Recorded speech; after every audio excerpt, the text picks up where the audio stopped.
Fala pessoal, continuando então, 265. Num trapézio retângulo em que o ângulo agudo mede 45, então tem que ser esse cara aqui, né? A altura é igual à diferença das bases. Então a gente quer mostrar que H é igual à base maior menos a base menor, certo? Olha só, uma coisa que a gente tem no triângulo retângulo, quando o ângulo é 45, é que ele vai ser isósceles, né? Seguinte, se esse cara aqui é 45, esse cara aqui também é 45, certo?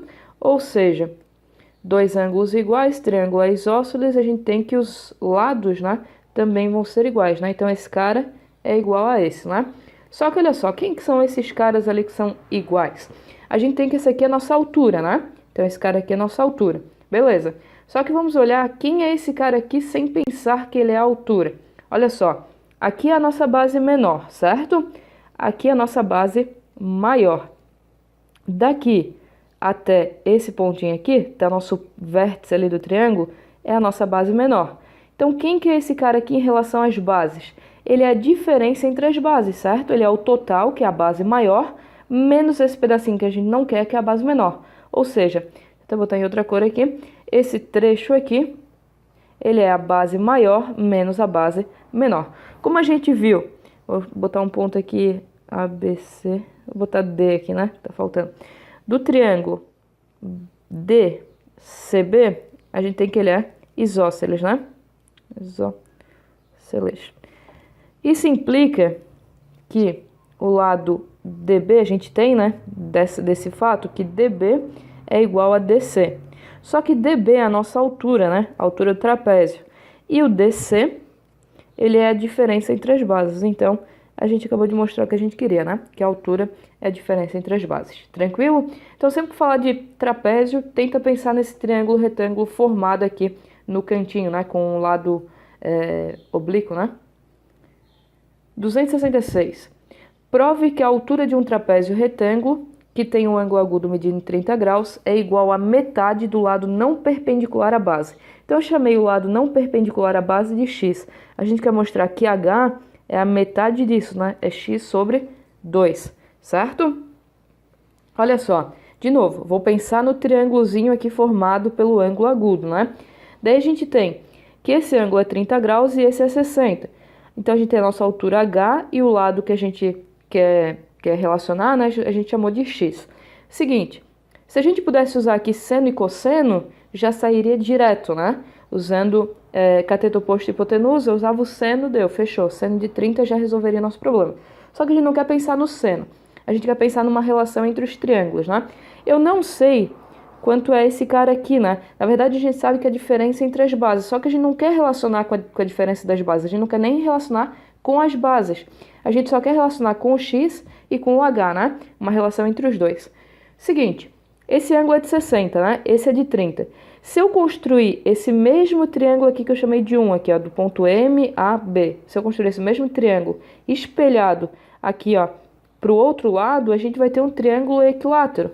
Então, por construção, a gente tem que, o triângulo AMB é congruente ao triângulo BMC, né? Então, eu construí exatamente o mesmo triângulo, só botei ele espelhado para o lado de baixo, né? Daí, olha só, disso ali a gente tem o triângulo ABC, que é equilátero, né? Por quê? Porque todos os ângulos é 60 graus, né? Olha só, 60 graus aqui no A, 60 graus aqui no C, e 30 mais 30 dá 60, né? Equilátero. Por que isso nos interessa? Porque no triângulo equilátero todos os lados são iguais, certo? Então, a gente tem que AC é igual a AB. Só que olha só, o que é o AC? A gente construiu o AC como dois pedacinhos de altura, né? Então, o AC, ele é 2 vezes o H. E o AB a gente chamou de X, né? Então, disso aqui a gente tem que H é igual a X sobre 2, como a gente queria mostrar, certo?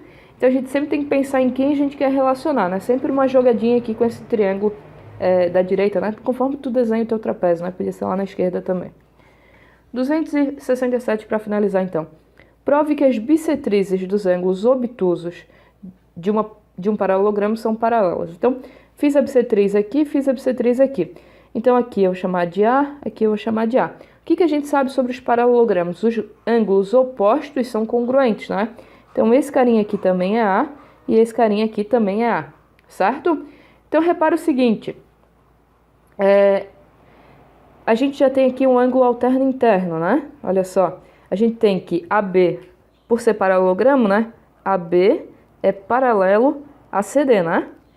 E a gente tem disso ali que o ângulo ECB é igual ao ângulo FAE, né? Já temos um ângulo alterno interno. Vamos tentar mostrar que esse cara aqui também é A. Se a gente conseguir mostrar isso, a gente tem, olha só, duas retas, né? A reta que passa pelo segmento AF e a reta que passa pelo segmento EC. A gente vai ter duas retas cruzando duas retas paralelas, né?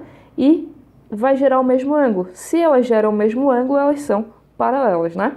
Seguinte, olha só, a gente tem que, do fato disso aqui, olha só, de AB ser paralelo a CD, a gente tem que FCE é igual, aqui FCE é igual ao CEB, certo? Olha só, essas duas são paralelas, eu tenho uma transversal, né? Então, eles são correspondentes, né? Então, aqui também é A, certo? Que é igual a A, ok? Então, a gente tem duas retas cruzando duas paralelas, gerando o mesmo ângulo. Disso, então, a gente tem que o AF é paralelo ao EC, né? Isso só vai acontecer duas retas transversais, né? Só vão gerar os mesmos ângulos em duas retas paralelas quando elas forem paralelas, né? Então, a gente acabou de mostrar que esse cara é igual a esse, então elas estão gerando o mesmo ângulo e, portanto, elas são paralelas, ok? Então é isso, espero ter ajudado vocês e até uma próxima.